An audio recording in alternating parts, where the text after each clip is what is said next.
I think you got to learn to say no. And I learned to say no very early on in my career. So I don't have an issue there. So whether I'm talking to a top diplomat, whether I'm talking to a high-end executive, or even someone who's junior in the organization for global client, I'm the same. I don't change depending on the designation. So if I plan very well, then for those who know me extremely well, I'm a sucker for planning. And once I create a plan and I share it with the client, I expect them to have certain amount of discipline to follow through. Welcome to Career Coaching Secrets, the podcast where we talk with successful career coaches on how they built their success and the hard lessons they learned along the way. My name is Davis Nguyen, and I'm the founder of Purple Circle, where we help career coaches scale their business to $100,000 years, $100,000 months, and even $100,000 weeks.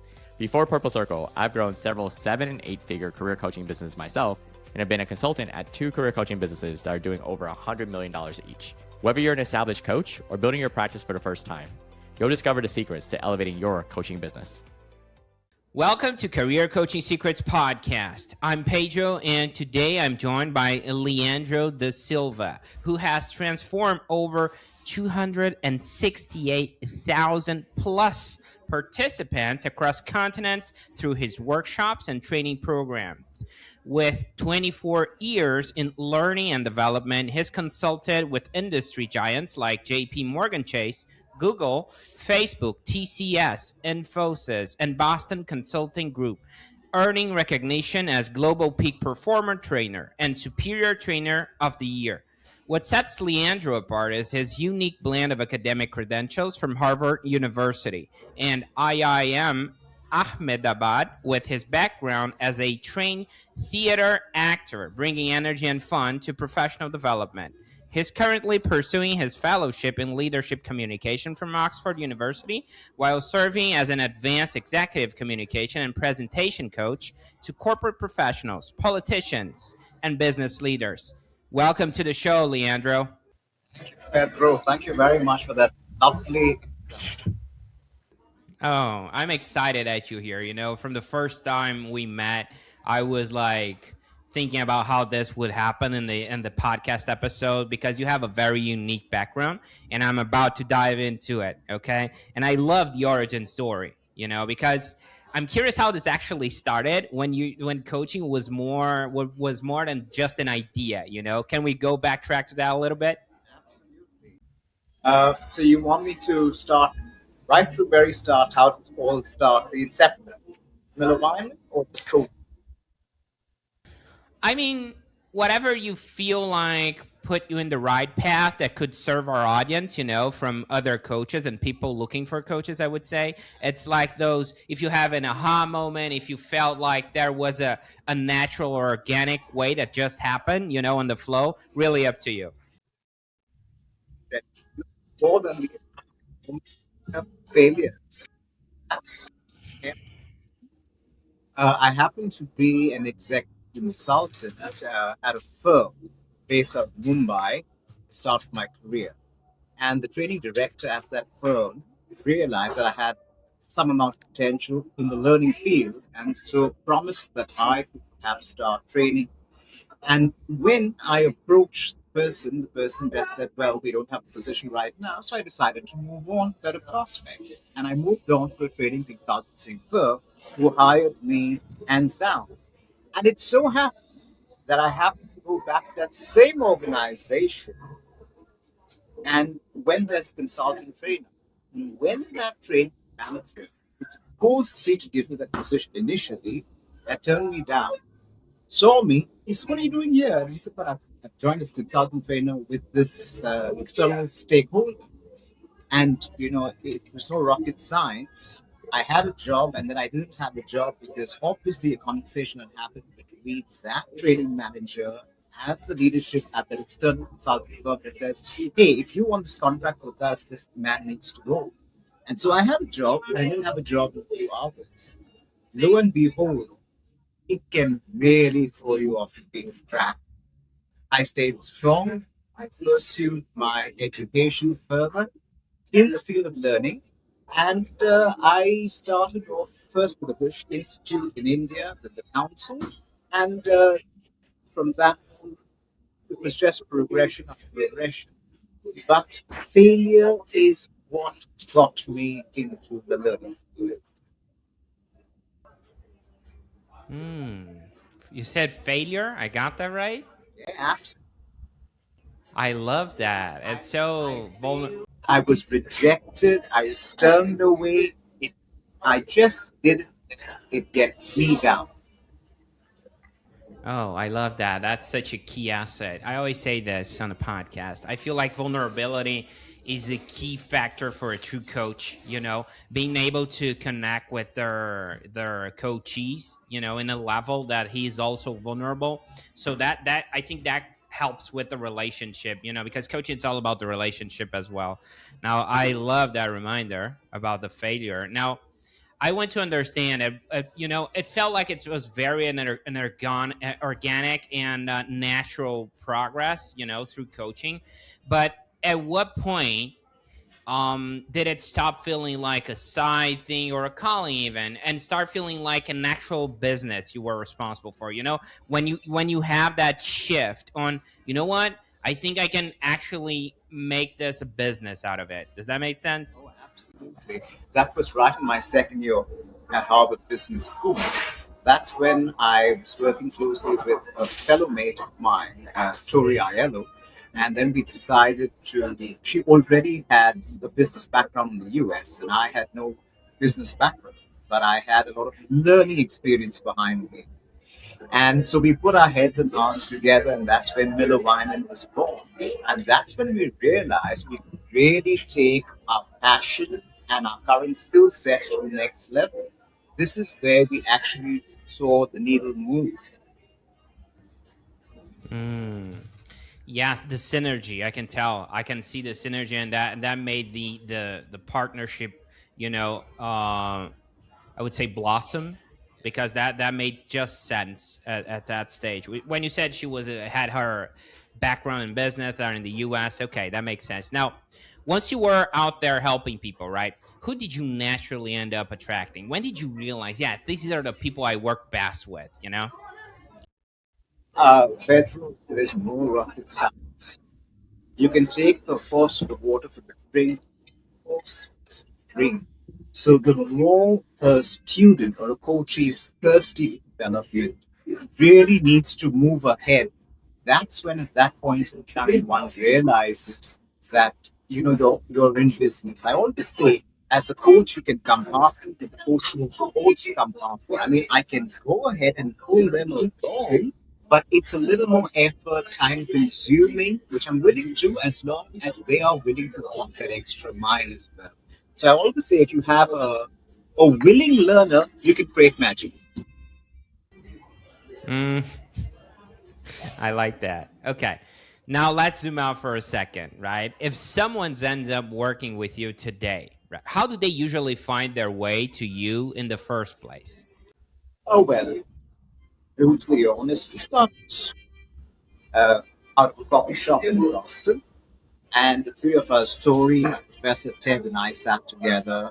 We decided on the ethos of name for Miller Wyman. And, I have to say that Ted Hollingworth came from a huge communications background. He'd already trained roughly around 6 US presidents before we met and before he trained me as well. And how do people find us? So the initial footing is, I must say, some good clients, good industry giants we got to work with, like Zuckerberg, like whether it was the Murthys in India, whether it was certain top businessmen or politicians in Israel. We got to work and spread our wings because we had great footing and a background and a guide in Ted Hollingworth. He was our beginning star force. But then there was no looking back, because if you're not good, despite all the connections, you will build yourself failing. We were good at what we brought to the table, but at the same time, we had the right connects and contacts. And then we were really in the business of networking, getting to know people. One student or one contact led to the next. You got to be good at what you do, otherwise, there's no connecting. Hmm. Okay, got it. Now, I want to talk about the mechanics behind the scenes for a moment, right? Because when someone decides to work with you, like through a referral base, like you just mentioned, you're doing good work, people are referring your business to other potential clients. So what I want to understand is, what does that actually look like from their perspective, right? Like when you have an onboarding client, what the structure entails. Metro, it's very different. One size doesn't fit all. I think you know that by now. Sometimes I work with a very high-end politician or a diplomat, and time is a real essence. So sometimes you Mm. got to work with them when they want to work, and sometimes you got to travel with them as well. That's why I've traveled to over 156 countries, because sometimes I start training in perhaps South Africa, and then I move to the States, and then we finally end up in Australia. Depending where these big wigs keep moving around, I tend to move with them because of personalized coaching in the field of executive communication. Um, you got to be flexible. Flexibility is the Hmm. name of the game. If you aren't flexible, being a world class coach, being easily accessible is going to be a problem, a hindrance in the future. Mm. Interesting. I mean, your work seems pretty involved, right, Leandro? We're talking about traveling all across the world to deliver somewhat of a custom experience, right, to your clients because they're high profile clients. So, how do you think about managing your time and energy so the business doesn't start owning you, for example? Well, I think you got to learn to say no. And I learned to say no Mm. very early on in my career. So I don't have an issue there. So whether I'm talking to a top diplomat, whether I'm talking to a high-end executive, or even someone who's junior in the organization for global client, I'm the same. I don't change depending on the designation. So if I plan very well, then for those who know me extremely well, I'm a sucker for planning. And once I create a plan and I share it with the client, I expect them to have a certain amount of discipline to follow through. Yes, I understand there could be contingencies in clement weather. Right now, we have a war-like situation in West Asia. One needs to understand, one needs to be flexible. But if you just, lo and behold, drop your hand and say, I can't do it now when I already had that session with you, then you just skip that session and perhaps when you have and the time is right, we'll catch up when we are both available. So I'm quite disciplined Mm. and I expect coaches, whoever they are, to be extremely disciplined in their own learning. Mm. I love that. Setting up the boundaries also. It's not just about saying yes. I think that's a powerful reminder for coaches out there. And especially if you're getting to that scarcity mentality, and you're like, oh, I need to do whatever to just help this client so I'm not losing him. So I think that's a very powerful reminder. I appreciate you sharing that. Now, Better, if I might add, looking, the faster you learn to say no, the faster you bring success to your doorstep. mm, I love that. Now, looking forward a bit, right? What's the direction you're aiming Miller Wyman forward towards, the business towards? I mean, are you thinking more about growth, leverage, building a team, or refining what already works? What feels most exciting right now, Leandro? I think the scalability matrix really pitches higher. Let's put some. We start with three of us on the board, with the five member board. Today we're close to around 154 consulting coaches and trainers across the globe in almost 68 countries. So we have scale. Now, what's the future? What does the future hold for? I like to talk about defining. For me, I'm a big believer in if you're not dating and upgrading your knowledge, you're relegated to second place. So at the moment, next quarter, the major focus for Miller Wines is content refinement, enrichment, and learners' learning curve as well. So we invest heavily in our trainers and coaches learning along the way so they become better versions of themselves. They can give the best to our clients as well.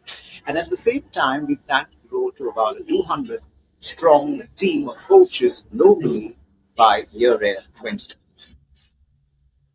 Okay, now I feel like I need to ask you something because this is such a hot topic and you have a pretty well established business with several coaches under your brand, right? So the thing that really makes me wonder is like because I had people that I was talking in the coaching space and AI is such a hot topic. I've seen people try to, for example, replace coaches with AI, right? So I would love to hear what you think about this, particularly about trying to replace the human component with AI. Do you feel like this is happening in the near future, or do you think they're just, out of their mind? I have very interesting perspective. Thanks. I have a two-pronged approach to this. One is I think with the advancement of AI, artificial intelligence, there seems to be a lot of natural stupidity around. One. And the second aspect is, for me, I'm a big believer that AI is critical. It's important, but it's not going to replace our coaches because for me, AI plus HR is equal to CI. So your artificial intelligence plus human intelligence is collaborative intelligence. So using that as a tool to leverage and bring out the best in terms of the economy of time, space, and speed of business, that's where AI can definitely help us and bring us up to speed and bring the best to our clients as well. So I'm not against it, nor do I fear it. I want to collaborate it. Remember, if you don't have the HI, no matter what process or tool you have in front of you, your input is as good as your output, and your output is as good as your input. So input is as critical in the output process. Oh, I love that. Okay. I mean, Leandro, you've been around long enough to see trends come and go, right? You've been in business for a while now. Well, people give business advice nonstop, especially online, right? It's like so much noise out there. You read a post and it's AI is dead. The next one is AI is going to take over, right? That it's that dichotomy. And so, what's something you hear repeated a lot that you think people misunderstand or overvalue, towards business advice? I For me, passion seems to be overrated at times. But I'm a big believer that passion without discipline is chaos. It's absolute chaos. For me, the what and so you need a passionate coach. At the same time, you need a disciplined approach from that coach. That's where you really or you leverage the best in the business. So being passionate and discipline go hand in hand. Since we run a business, let me also point this out to you, Pedro. People keep talking about CSAT all the time, different tools to measure CSAT as well, customer satisfaction. But your ESAT is critical importance for customer satisfaction. You cannot have great CSAT if you don't focus on ESAT. Because for me, and I've seen this in the bigger business world as well. A happy employee is a productive employee. Keep your people, keep your teams happy. They keep your customers happy, and then they are in business. Hmm. Interesting. I love how you said passion is overrated because I've seen people diving into passion projects personally and just not considering sometimes economics, considering context, does this make sense? Am I helping someone to solve a problem? Because at the end of the day, when we're trying to establish a business, for example, we're trying to help people solve a problem, right? A pain. And if you're just browsing through it and you don't care about it, you're gonna have a hard time, right? Yeah. You'll be crying, till the cows come home. Yeah, 100%. I love that reminder. Now, on the flip side, Leandro, what's something boring or not as hyped that you wish more people actually paid attention to? Well, that's an interesting perspective that you've asked me. Preparation. Preparation is key for a world class coach. I see so often that the people walk into sessions thinking they know it all, they've done it 1,000 times. Fair enough, good on them. But if they don't prepare, there's no background homework done, it just shows up in the real session we're having. For me, preparation is the key. The more you invest in back end, the stronger you are at front end with your client customers. So I tell all trainers and coaches, please, no matter even today, let me share a personalized example with 24 years of training behind me. I do not dare enter a session without going through my content, having a session plan and a lesson plan with a well managed learning outcome time management. Because I do not dare enter a session or a class. So please invest in reference because people can Oh, see it. well, two things. That just I just felt good because I did my research. I did my intro, and I'm like, okay, I passed the test. Okay, I did my prep. Now the second thing that brings up to my mind here is that you have that interesting theater background, right? I would love to dive in a little deep on that because when you mention preparation and we're talking about theater, of course, there's some certain levels of improv, right? But it's not 100% improv. There's reading the script. There is, practicing.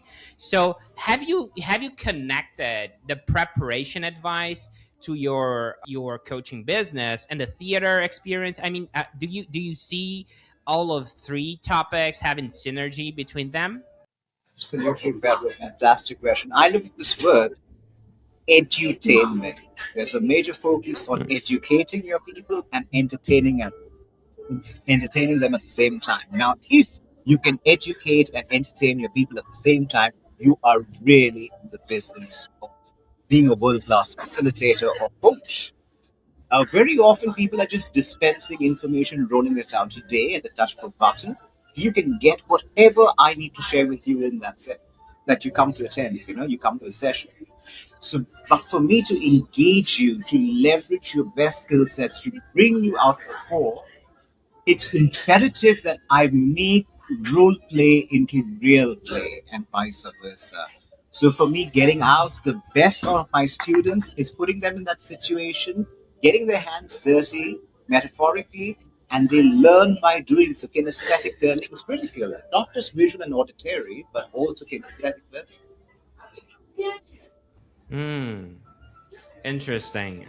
Yeah, okay. Now, I want to do something a little lighter for a moment, Leandro. Okay. I got a quick rapid fire game for you if you're up to it. Okay. This like think about investments you've made into the business, coaching, programs, hires, tools, marketing, any of it. I'll throw out a prompt and you answer with whatever comes to mind first. Okay. Stories are welcome. So, first one, what was the very first investment you ever made into your business?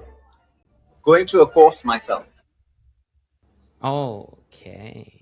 Can you expand on that, on the type of course you did? I'm curious about that. Absolutely. Let me share with you a personal example. I was an extremely shy child, almost reticent. My mom realized that very early on, and she introduced me to theatre.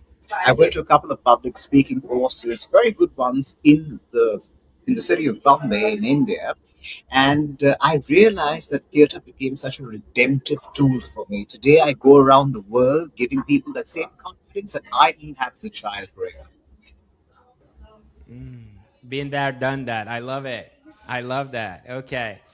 It puts in perspective, right? The skin in the game is always something like people can connect so easily because you've already passed that. You did that. You understand their mindset.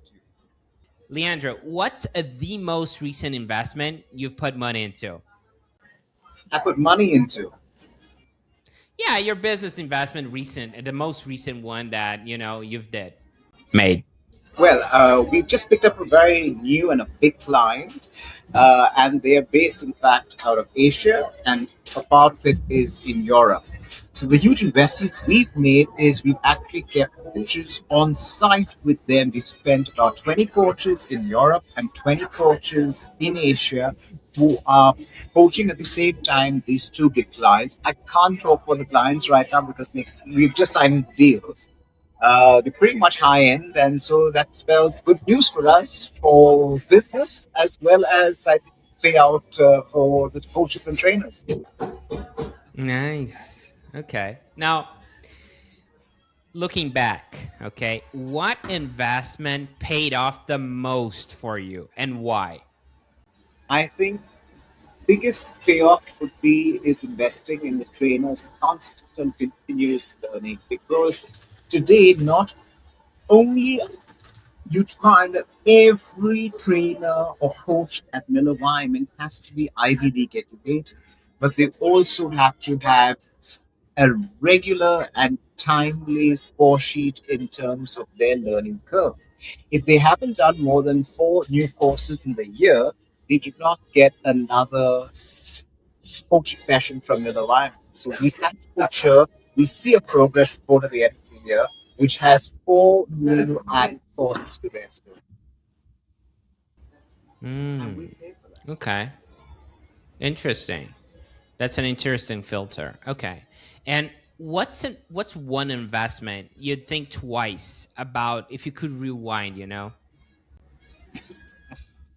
Well, if I could revive, I could. There were a couple of coaches or very high clients who was paid us top dollar, but with the attitude, I could easily get back and say thank you, but no thank Mm. Okay, interesting. And were there any lessons on that? Like maybe we could caught that earlier, you know, that set up talk with an alignment conversation, or is this just part of the business you feel like it? so I'm trying to ask the question, but I'm planning to see a TNI is winning its identification. And so sometimes when I meet either mid-level or senior level, I'd like to also do a pre-assessment with them to understand where they come from, what they bring to the table, what they want to take out of the course. Because Petro, if I'm bringing gold to the table and they are looking at diamonds, they're never going to be happy.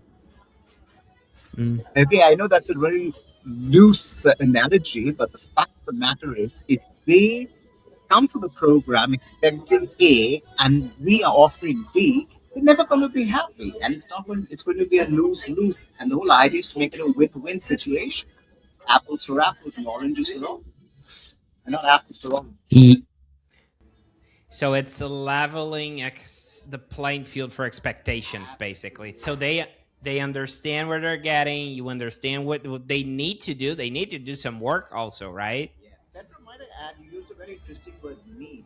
People may need something, and we will provide it because they need it, but they may want something else. Needs and wants are huge, and there's a huge difference there between what they need and what they want. Maybe what they need is what we are offering right now, but they want X, and we know they don't need that right now as a learning expert. Mm.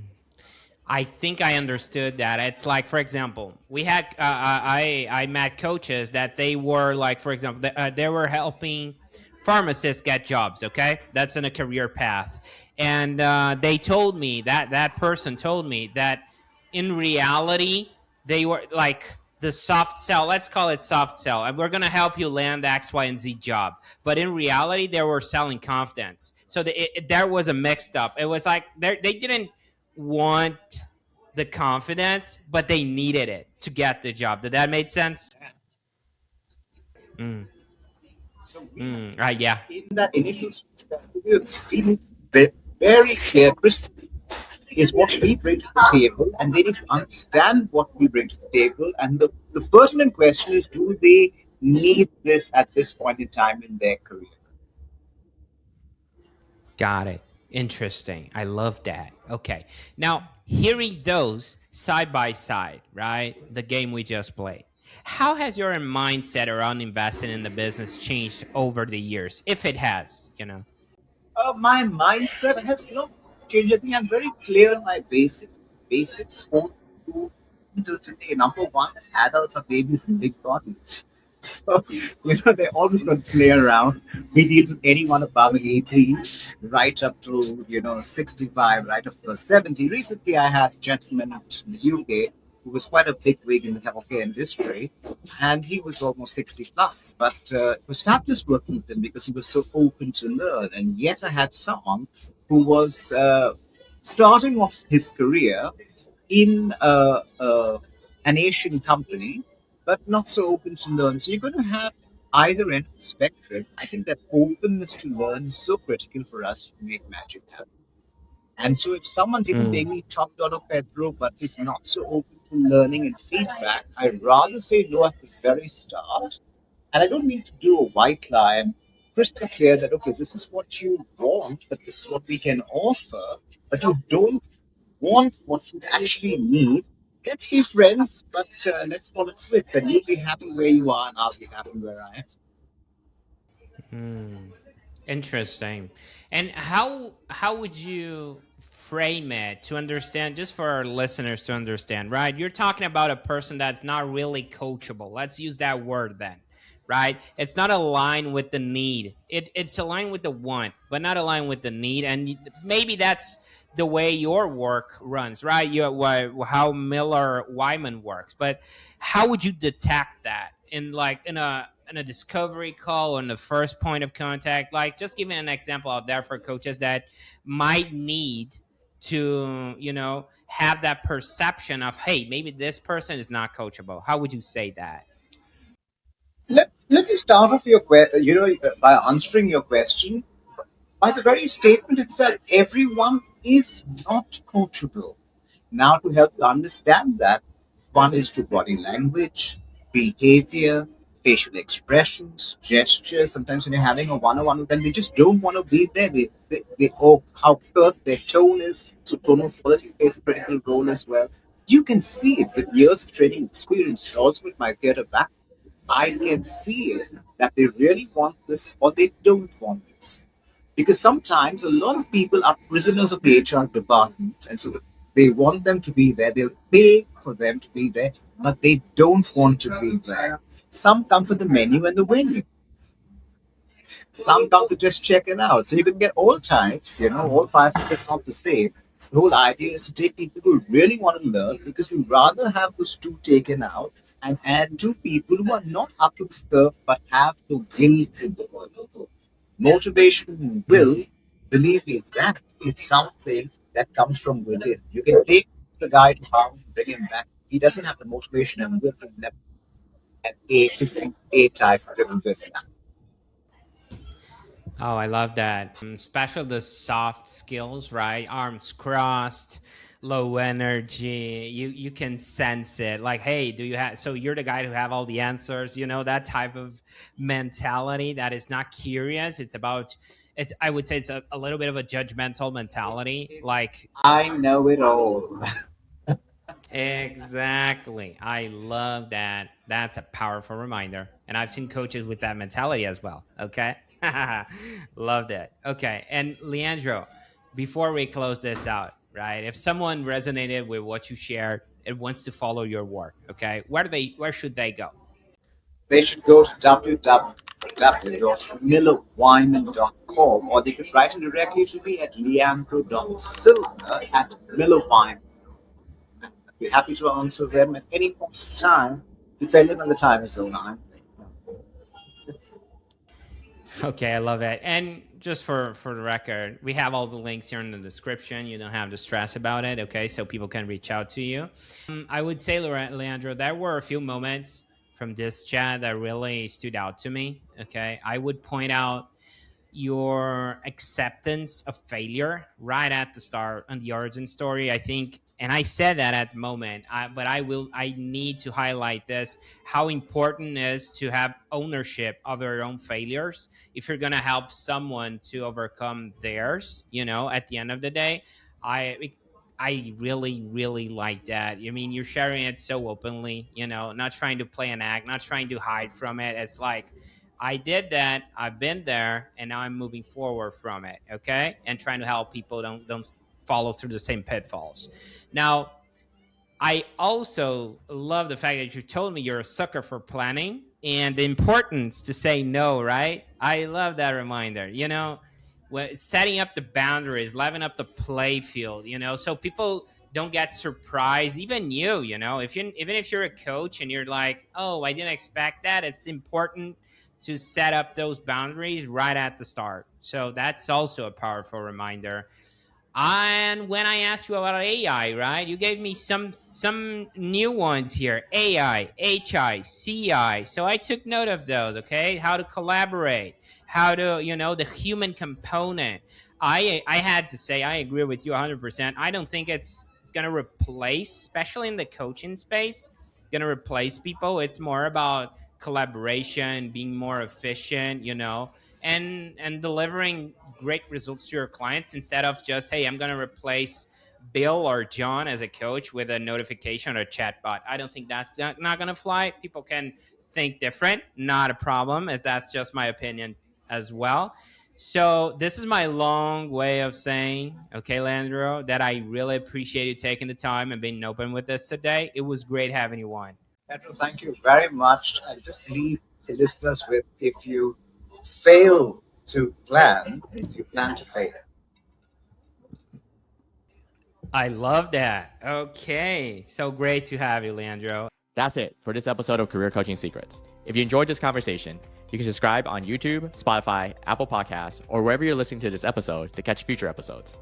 This podcast was brought to you by Purple Circle, where we help career coaches scale their business to $100,000 years, $100,000 months, or even $100,000 weeks, all without burning out and making sure that you're making the impact and having the life that you want. To learn more about our community and how we can help you, visit joinpurplecircle.com.